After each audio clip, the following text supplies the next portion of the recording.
देखिए सभी बच्चे ध्यान देंगे। फिजिक्स फर्स्ट पेपर में आज आपका न्यू चैप्टर है घर्षण, जिसको हम लोग फ्रिक्शन कहते हैं।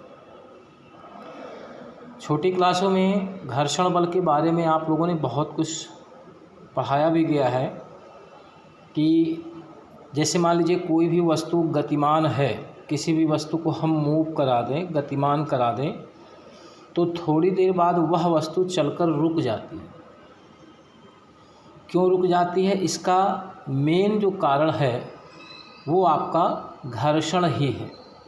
अगर घर्षण बल ना होता तो कोई भी वस्तु किसी भी समतल पृष्ठ पर संतुलित अवस्था में नहीं गतिमान हो सकती है। तो घर्षण बल के कुछ लाभ भी हैं, कुछ हानियां भी हैं। तो बात करते हैं फ़िलहाल भी घर्षण बल की, कि घर्षण बल होता क्या है, किसे कहते हैं घर्षण बल। जैसे मान लीजिए ये हमारे पास एक कोई समतल पृष्ठ है और इस समतल पृष्ठ पर एक ये वस्तु रखी गई है और इस वस्तु को हम इस समतल पृष्ठ पर मूव कराएंगे, गतिमान कराएंगे। तो जब आप किसी वस्तु को आप किसी समतल पृष्ठ पर गतिमान कराते हैं तो दोनों तलों के बीच में वस्तु का तल और जिस पर गतिमान हो रही है उसका तल, इन दोनों तलों के बीच में एक प्रकार का विरोधी बल उत्पन्न होता है। एक प्रकार का विरोधी बल दोनों समतल पृष्ठों के बीच में, और यही विरोधी बल क्या करता है, इस वस्तु की गति अवस्था का विरोध करता है, आगे बढ़ने से रोकता है। इसलिए जब हम किसी वस्तु को मूव करा देते हैं तो धीरे धीरे क्या होती है, वह वस्तु रुक जाती है। तो जब किसी वस्तु को किसी तल पर हम गतिमान कराएं तो दोनों तलों के बीच में एक प्रकार का विरोधी बल उत्पन्न होता है जो वस्तु की गतिमान अवस्था का विरोध करेगा, वस्तु की वेलोसिटी का अपोज करेगा, और इसी विरोधी बल को हम लोग क्या कहते हैं, घर्षण बल। ये आपका फ्रिक्शन फोर्स कहलाएगा। तो इसी को हम घर्षण बल कहते हैं। तो घर्षण बल अगर पूछा जाए क्या होता है, तो घर्षण बल का मतलब यही हुआ कि जब कोई वस्तु किसी तल पर मूव करती है, गतिमान करती है, तो दोनों तलों के बीच में एक प्रकार का विरोधी बल उत्पन्न होगा जो वस्तु की गति का विरोध करता है, आगे बढ़ने से रोकता है। उसी को हम लोग घर्षण बल कहते हैं। आपने ज़मीन पे बॉल मूव करा दिया या आपने किसी फुटबॉल को ज़मीन पे फेंक दिया तो थोड़ी दूर चलती है, रुक जाती है, क्योंकि उन दोनों तलों के बीच में क्या होता है, एक प्रकार का घर्षण बल उत्पन्न होता है जो वस्तु की गति की अवस्था का विरोध करता है। तो ये घर्षण बल था। अब देखिए घर्षण बल कई प्रकार के होते हैं। बात करते हैं नंबर 1 स्थैतिक घर्षण, जिसको हम लोग कहते हैं स्टैटिक फ्रिक्शन फोर्स। अब स्थैतिक घर्षण बल क्या होता है, ये समतल पृष्ठ है, इस पर एक वस्तु रखी हुई है। तो जब कोई वस्तु किसी समतल पृष्ठ पर उपस्थित होती है, ये आपकी कॉपी इस मेज के सरफेस पे है, जब कोई वस्तु किसी समतल पृष्ठ पर होती है तो दोनों तलों के बीच में एक प्रकार का विरोधी बल उत्पन्न होगा जो इस वस्तु को गतिमान नहीं होने देता है, मूव नहीं होने देता है, गतिमान अवस्था में आने नहीं देता है। तो ऐसे घर्षण बल को हम लोग क्या कहते हैं, स्थैतिक घर्षण बल। वह घर्षण बल जो वस्तु को विरामावस्था में बनाए रखे। ये कॉपी है, स्थिर अवस्था में है। अब इन दोनों के बीच में जो घर्षण बल लग रहा है वो कौन सा लग रहा है, स्थैतिक घर्षण बल। तो ऐसा घर्षण बल जो वस्तु को विरामावस्था में रखती है, मूव नहीं होने देती है, उसको हम लोग कहते हैं स्थैतिक घर्षण बल, और डिनोट करते हैं किसे हम, Fs से।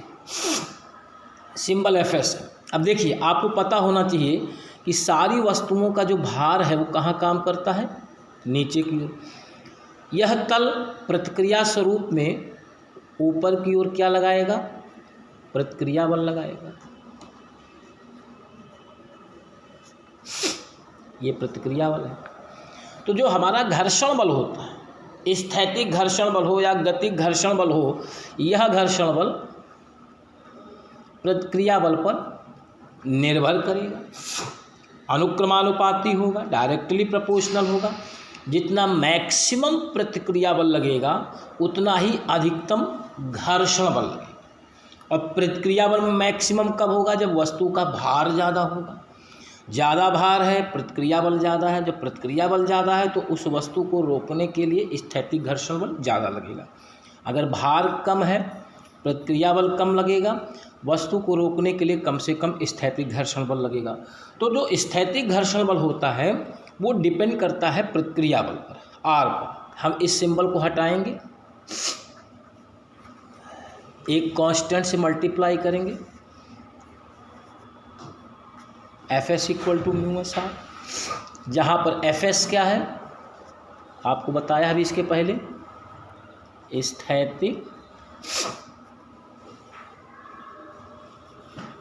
घर्षण बल, और μs स्थैतिक घर्षण गुणांक।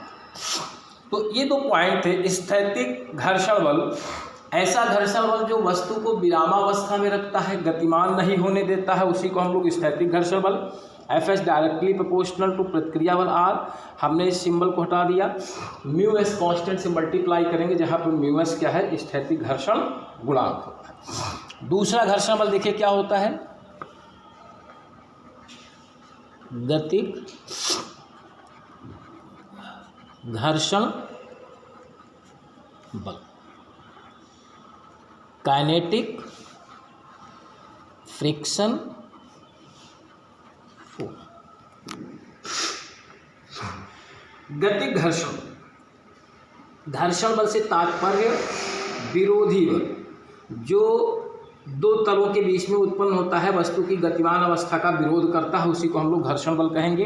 गतिक घर्षण बल क्या है कि यह वस्तु है, ये आपका सरफेस दिया गया है, इस पर एक वस्तु गतिमान है v वेग से, दोनों तलों के बीच में एक प्रकार का विरोधी बल उत्पन्न होगा जो इसकी गति अवस्था का विरोध करेगा। ऐसे घर्षण बल को हम लोग क्या कहेंगे? गतिक घर्षण बल कहेंगे। और डिनोट करते हैं किससे? Fk से। गतिक घर्षण बल को हम लोग Fk से डिनोट करेंगे। सारी वस्तुओं का भार कहाँ काम करेगा? नीचे की ओर। प्रतिक्रिया बल कहाँ लगेगा? ऊपर की ओर। तो जो गतिक घर्षण बल सेम उसी प्रकार से है, ये भी डिपेंड करेगा प्रतिक्रिया बल पर। मैक्सिमम वेट, मैक्सिमम प्रतिक्रिया बल, रोकने के लिए महत्तम घर्षण बल, मिनिमम वेट, मिनिमम प्रतिक्रिया बल, रोकने के लिए मिनिमम घर्षण बल लगेगा। हमने इस सिंबल को हटा दिया, म्यू के कांस्टेंट से मल्टीप्लाई करेंगे तो ये हमारा फार्मूला मिल गया, Fk इक्वल टू म्यू के आर। म्यू के क्या है? गतिक घर्षण गुणांक, और Fk क्या है? गतिक घर्षण बल। ये तो इस तरीके से आपका ये गतिक घर्षण बल हुआ और ये स्थैतिक घर्षण बल हुआ, और ये आपकी घर्षण बल की डेफिनेशन हुई। तो ये 3 पॉइंट थे, इसको भी आपकी कॉपी में हम लिख करके सेंड कर दे रहे हैं। इसको आप देख करके लिखेंगे और जो वीडियो हमने भेजा है इसको देख करके आप लोग पढ़ेंगे। इसके बाद इसमें जो आपका आता है नेक्स्ट पॉइंट, वो आपको अगली क्लास में कल में बताएंगे। आज के लिए धन्यवाद।